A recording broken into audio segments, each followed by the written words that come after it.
Narito ako sa isang lugar na di ko maintindihan.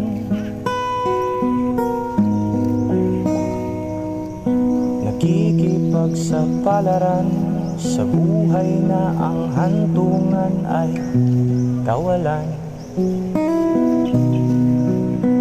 De numero ang galaw ng tao, bawat gawin ay may presyo. O narito ako sa isang lugar na di ko maintindihan. Daing ng tao'y di pinapansin, nililipad ng hangin. Pangkain sa araw-araw ay di malaman paano pagkakasyahin. Lalong yumayaman ang mga mayaman, lalong naghihirap ang mga mahirap. O narito ako sa isang lugar na di ko maintindihan.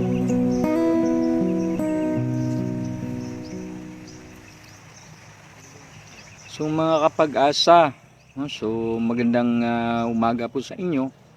So ito na naman po tayo nagpapastol ng ating mga kambing, no?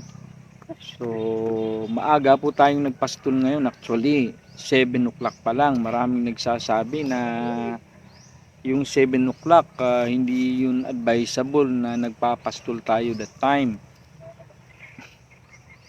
Kasi nga maagang maaga pa. So yung advice kasi ng mga experts is dapat nagpapastol daw tayo nasa around 10 o'clock.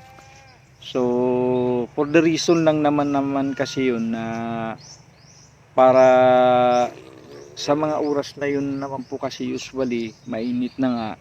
So tuyot na po yung mga dahon at saka mga damo, no? So ibig sabihin nun wala na pong mamamahay na parasites dun sa mga dahon na maaaring makain po ng ating mga kambing, no? So pwede nang ipastol yung mga kambing.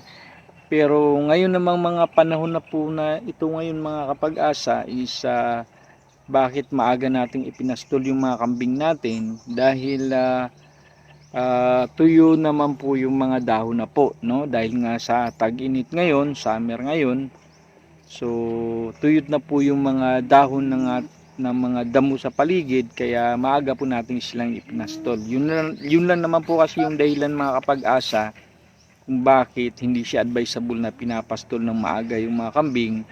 Dahil nga sa kapag nakakain po kasi sila ng basang damo po, na possible po na may namamahay po na parasites dun po, is magkakaroon po ng bulati yung ating mga kambing sa kanilang tiyan. At kapag nagkabulati po sila, prone po sila dun sa sinasabi nating pagtatay po, nagkakadayariya po sila, no? So kapag nagkakadayariya naman po yung mga kambing natin, is mamamayat po sila. At kapag namayat po yung ating mga kambing, hindi po magandang indikasyon yun, no? Kasi hindi po sila malusog. At minsan nga din po may mga nangangayayat na kambing na nanghina, hindi na rin kumakain. So posible po na mamatay po sila, no? So ayaw po nating mangyari yun, kaya hanggat maaari po iniiwasan natin na wag nating silang ipinapastol habang basa pa po yung damo po. So para sa akin po talaga mga kapag-asa, hindi po basihan yung oras ng pagpapastol ng ating mga kambing, kundi ang pinakabasihan po talaga is yung mga basang damo po. Pag nakikita naman natin na yung pagpapastulan po natin ng ating mga kambing is hindi na po basa yung mga damo, so pwede na po natin silang ipastol, no? So ganun lang po talaga. So kasi para sa akin, mas maagang pinapastol yung kambing po, mas mabuti po yun sa kanila kasi una, hindi pa po masyadong mainit, at pangalawa po, mas marami po silang makakain, no? So, mas may advantage yun kumpara dun sa ipinapastol na natin sila ng tanghali. Dahil nga lang sa kadahilanan na maaring magka-parasite sila, no? So, yun yung pinakauna talaga. Pag nakita naman natin, chinik natin na hindi na basa yung mga damo, so pwede na po natin silang ipastol. Bakit ko naisipan kamo na mag-alaga ng kambing na native? Sabi ng iba, yung mga experts, sabi nila sayang daw yung panahon sa pag-aalaga ng kambing na native.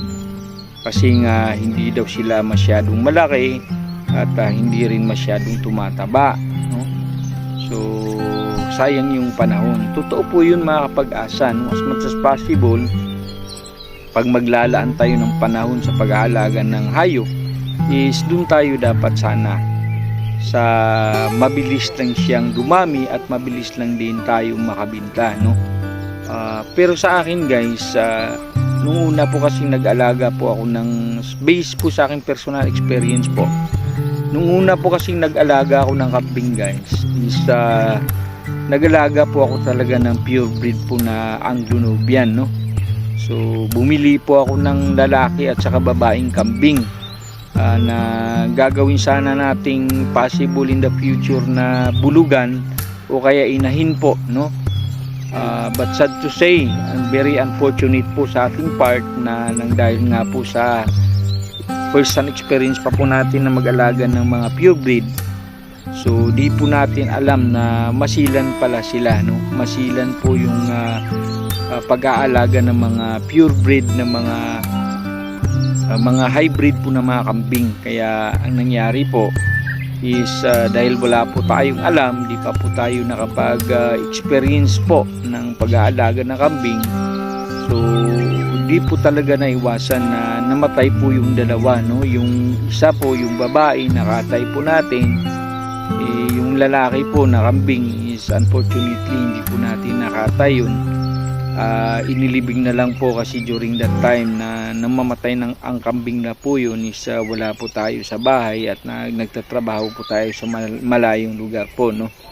So isang bad experience yun sa part ko na kahit na ganun lang, itinatalil at ipinapasto lang po natin yung mga kambing natin, is hindi po pala talaga maganda na hindi natin sila minomonitor o hindi natin tinitingnan yung kanilang mga kalusugan.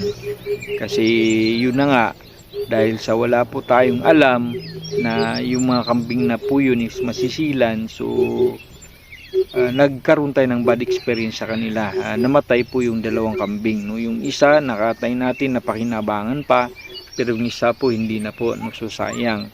So ngayon, sabi ko, ang mas maganda talagang inaalagaan is yung mga, as much as possible guys, yung pure talaga na native, no? Kasi yung ating ginagawa lang naman ngayon is kumukuha po tayo ng mga karunungan mula sa kanila, no? Kung paano yung behavior ng kambing, ano yung mga dapat na ginagawa natin sa kanila, paano natin sila obserbaran, paano natin titingnan kung may sakit ba sila o wala, at paano natin sila gagamutin kapag nagkasakit na po, no? So yung mga common po na sakit ng ating mga kambing is yung mga pink eyes, yung mga pagtatai po, no? Yung diarrhea at saka yung pneumonia po, no? O yung pagsisipon po nila na kapag hindi po natin yung na-address kaagad, is possible po na mamatayan tayo ng kambing, lalo na po yung pagkakaroon ng bloated na tiyan po, no? So yun po yung mga uobserbahan natin. Ngayon pag nag-alaga kaagad tayo ng hybrid na kambing, tapos wala tayong kaalam-alam, wala tayong experience kung paano natin sila aalagaan, so magkakaroon po tayo ng malaking losses po, no? Kasi mahal nga po yung purebred, tapos pag namatayan tayo, so sayang yung puhunan natin, no? So yun, kaya tayo nag-decide ngayon na mag-alaga ng native lang, kasi kumukuha pa po tayo ng karunungan, no? Ng experience sa pag-aalaga ng mga kambing. At saka bakit mainam po yung pure native? Unang-una po yung pure native po kasi mura lang po, no? Mura lang po talaga siya. So kaya nating bumili mula sa maliit na punan. At pangalawa po, hindi po sila masyadong masilan, no? So nakakatagal po yung resistensya nila sa mga sakit compared po doon sa ating mga kambing na mga hybrid po, no? So ngayon, pag itong mga kambing na ito po is natutunan mo kung paano sila alagaan, so mas matututo ka na din na mag-alaga ng mga hybrid. At saka ang kagandahan po nito guys, yung mga kambing natin na native is pwede na po natin silang i-upgrade, no? So papagandahin po natin unti-unti yung mga lahi nila. So from pure native, gagawin nating upgraded, no? Pagkatapos yung mga upgraded natin, palalahian naman natin ng mga pure blood. At saka yung mga anak nila is kukuha naman tayo ng bulugan na maganda ang lahi. So hanggang sa yung mga kambing natin na native is maging maganda po yung mga lahi nila. At saka yung mga inahin naman at saka yung mga bulugan na nasa ating pag-aari na at hindi na natin pwedeng gamitin kasi umiiwas din tayo na magkaroon ng inbreeding po. So pwede na rin po natin silang i-dispose, no? So yung disposal natin pwede nating ibenta directly for meat, or kaya yung may gusto mag-alaga din ng bulugan, so pwede nating ibenta mismo, o kaya makipag-swap tayo, no? Para hindi lang magkaroon ng inbreeding. Ngayon, pag yung magandang lahi naman yung pipiliin natin, so totally i-dispose na talaga natin yung mga inahin natin at saka mga bulugan natin para wala pong inbreeding na mangyayari po, no? Kasi alam naman natin na yung inbreeding po, both po sa manok at saka sa pag-aalaga ng kambing, kahit na nga po sa baka o kahit sa ano pong klase ng mga hayop na gusto nating alagaan, may disadvantage po kasi yung inbreeding guys, kasi yun na nga, nagkakalahian yung magkakalahi-lahi, so nagkakaroon ng pagkakabansot, no? Yung ating mga alaga, so hindi masyadong malaki, hindi lalaki, hindi lulusog, at saka magiging sakitin pa according nga sa kanila, no? So naturally naman talaga nung unang panahon, di naman talaga maiiwasan na nagkakaroon ng inbreeding, no? So actually hindi pa nga yan na pinapansin nung unang panahon kung may inbreeding. Wala pong pakialam yung mga farmer noon kung may inbreeding, wala. Ang importante lang dumadami talaga sila, no? Pero dahil sa bagong tuklas na mga technology at mga good practices, is napansin na yung inbreeding po is may disadvantage po. So iiwasan na din po natin na wag mangyari yun, no? So yun po yung mga dagdag na kaalaman natin guys. So ngayon natutukoy na din po natin kung ano yung mga gamot na maaari nating i-stock sa ating bahay, para pag may mga nakikita na tayo, napapansin tayong sakit ng mga kambing natin, which is dun sila masilan, so agad-agad natin silang magagamot, mga kapag-asa, no? So yun na nga, ang mga kambing is wala po tayong masyadong gastusin sa kanila, kasi nga pinapastol lang natin sa pastulan, no? Ipinapastol lang natin kung saan may maraming damo, yung mga damo na pwede nilang kainin, no? Kaya nangunguha na lang tayo ng mga Madre de Agua, Madre de Cacao, mga Napier grass, no? O kaya yung mga iba pang damo na pwedeng kainin ng mga kambing. So wala na tayong problema dun kasi pwedeng maging libre yun, di ba? So ang hindi lang talaga libre guys, which is mas masilan yung kambing, is dun sa mga gamot nila. Kasi yung mga kambing natin guys, prone sila sa sakit, no? Kapag wala po tayong programa, wala po tayong mga sistema, is hindi talaga maiiwasan guys na yung mga kambing natin is magkasakit po, no? So dun lang po talaga tayo mapapagasta, no? Kailangan natin silang bigyan ng iron, kailangan natin silang bigyan ng protein, no, o calcium para hindi sila nalulumpo, no. Kailangan natin na tingnan talagang maigi araw-araw yung kondisyon nila para nalalaman natin kung may sakit na sila at kailangan na talaga silang i-quarantine para wag mahawa yung mga kasama nila. Pero bukod po dun guys, ang kambing po is mabilis po nating mapadami at mas malaki po yung kanyang magiging ROI kumpara po sa manukan po. Kasi yun na nga, mas malaki sila, malaki yung meat nila. Pag bininta natin, mas mahal sila, no? So, although dumadami lang sila based dun sa tigta-tatlo, 2 anak, is at least pwede natin silang mapadami sa loob ng 2 bisi sa isang taon po, no? So, yun lang talaga ang kagandahan ng pag-aalaga. Pero para sa akin guys, bukod sa mga nabanggit na natin na mga advantages at saka disadvantages, para sa akin talaga guys, kung pag-aalaga ko ng mga hayop, no, ng baka, ng kambing, is para sa akin guys, ang pinakauna talaga na advantage no, dun mismo sa shepherd o dun mismo sa farmer o nag-aalaga ng mga hayop. Kasi unang-una nga, nakakapagod nga minsan, aminin natin na kailangan mo talaga mag-effort, pero para sa akin ang binibigay naman yan na stress buster sa'yo, kumbaga libangan sa iyo, ang binibigay ng saya is priceless po yun guys, no? Kung mag-hire lang po tayo ng mga experts kagaya ng mga guidance counselor, kagaya na lang po ng mga psychiatrist, no, para lang maibsan yung lungkot na nararamdaman natin araw-araw dahil sa depression na inihatid sa atin ng problema sa buhay o kaya karamdaman sa katawan, is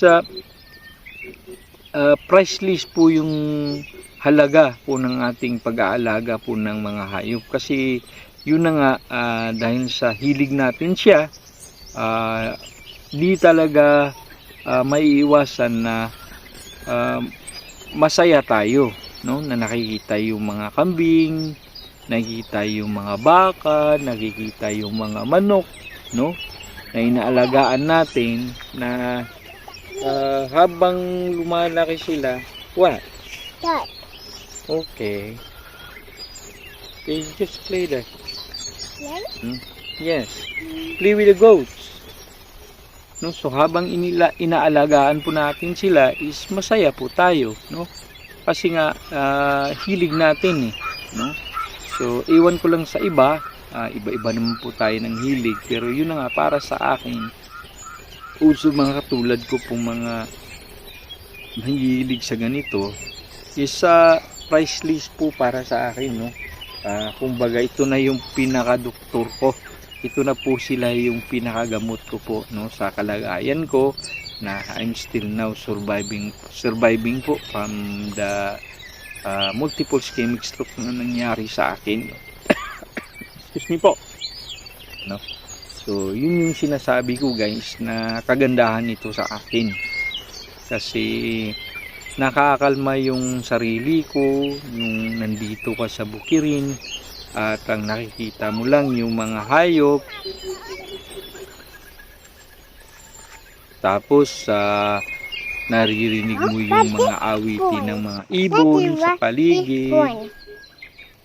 You just put it there.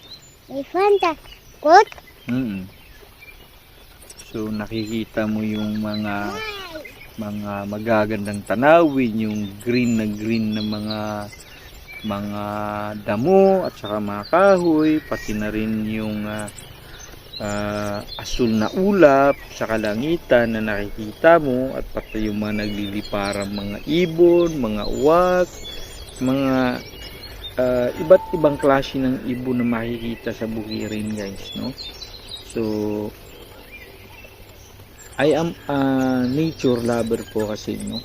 Mahilig talaga ako sa nature guys, and I'd like to attach myself more often than not sa kalikasan, no?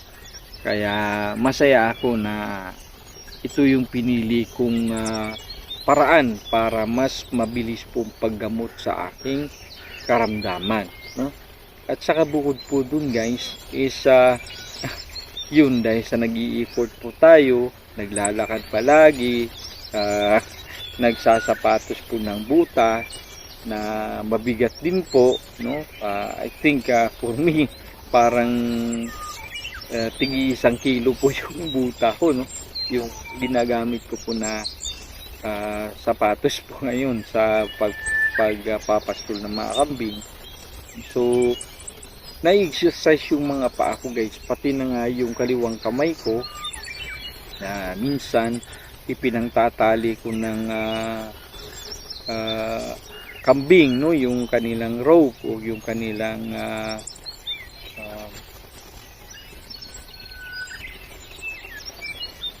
pinangtatali ko sa kambing. So nabibigyan ko ng trabaho din po yung kaliwang kamay ko habang pinipigilan ko yung mga kambing sa pagtakbo habang pinapauwi ko na po, no? So yun ang mga magagandang bagay na nangyayari na naibibigay sa akin ng kambing talaga guys, no? So para sa akin napakalaking bagay na yun, kasi nga yun naman talaga ang pinaka-purpose ko na mangyari, kaya nag-alaga po ako ng kambing. At masaya po ako na nagkaroon po ako ng mga alaga na ipinagpalit ko lang po sa motorcycle at saka sa lawn mower po, no? So kumbaga mas napakinabangan po yung mga gamit natin na naging idle na siya dahil nga sa karamdaman ko na hindi ko na siya nagagamit, kaya masaya ako na kahit papaano po nagamit na natin ulit.